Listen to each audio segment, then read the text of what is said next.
Salut, bienvenue dans cette vidéo, dans laquelle nous allons voir l'expression de la cause et de la conséquence. Donc, c'est quoi la cause?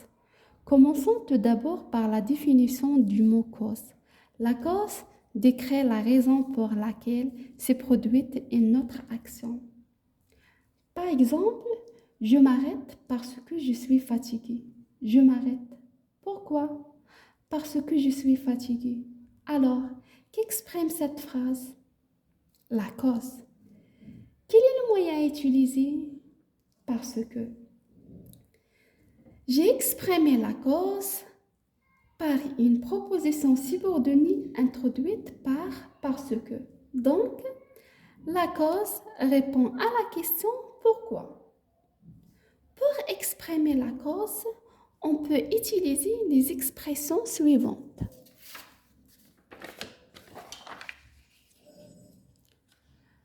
Comme, puisque, parce que, c'est parce que, vu que, ce prétexte que, du moment que, ces expressions sont toujours suivies de l'indicatif. Ne que, ne pas que, ce n'est pas que, ces expressions sont toujours suivies du subjonctif. Les expressions à force de, ce prétexte de, sont suivies de l'infinitif. Les expressions grâce à cause de, faute de, sont suivies d'un nom. Observons bien maintenant les phrases suivantes. La première phrase, comme j'ai faim, je mange. Comme se place en début de phrase. L'expression comme est suivie de l'indicatif. La phrase numéro 2, il ne va pas bien, ne pas qu'il soit pauvre. L'expression ne pas que est suivie du subjonctif. La phrase numéro 3, je perds mon souffle à force de colère. L'expression à force de est suivie de l'infinitif. Alors, on passe à la conséquence. Donc, c'est quoi la conséquence? La conséquence est le résultat d'une action. Par exemple, elle est tellement malade qu'il est absent. Alors, qu'exprime cette phrase? La conséquence. Quel est le moyen utilisé? Tellement que.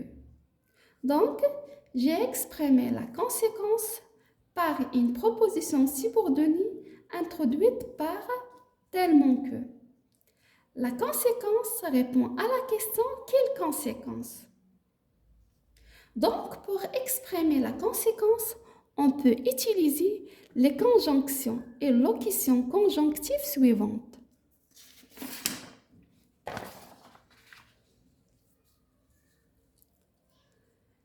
Tellement que, c'est que, au point que, de telle sorte que, de telle manière que, si bien que.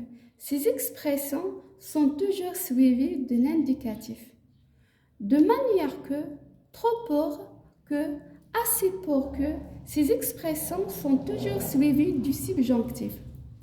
Trop pour, assez pour, en sorte de, au point de, ces expressions sont suivies de l'infinitif. Alors, la cause et la conséquence sont deux faits, l'un a besoin de l'autre. Exemple 1. Elle est absente parce qu'il est malade. Alors, qu'exprime cette phrase? La cause. Quel est le moyen utilisé? Parce que. Donc, j'ai exprimé la cause par une proposition subordonnée introduite par parce que. La deuxième phrase, elle est malade si bien qu'il est absent. Alors, qu'exprime cette phrase? La conséquence. Quel est le moyen utilisé? C'est bien que. Donc, j'ai exprimé la conséquence par une proposition subordonnée introduite par si bien que. Exemple 2. Relie les propositions de manière à exprimer d'abord la cause, puis la conséquence. Tout le monde le respecte. Il est gentil.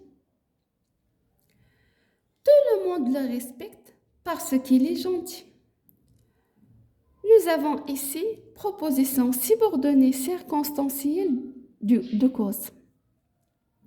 Elle est gentille de telle manière que tout le monde le respecte. Nous avons ici proposition subordonnée circonstancielle de conséquence. Et voilà maintenant, pour bien appliquer ce qu'on a déjà vu, on passe à l'exercice d'application.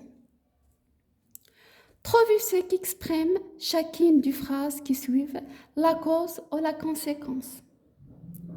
Arrêtez la vidéo pour faire l'exercice et j'espère que tout le monde va faire cet exercice-là sans voir la correction qui va venir par la suite. Voilà la correction de l'exercice. J'espère que vous avez obtenu quelque chose. Je vous remercie de votre attention. À bientôt.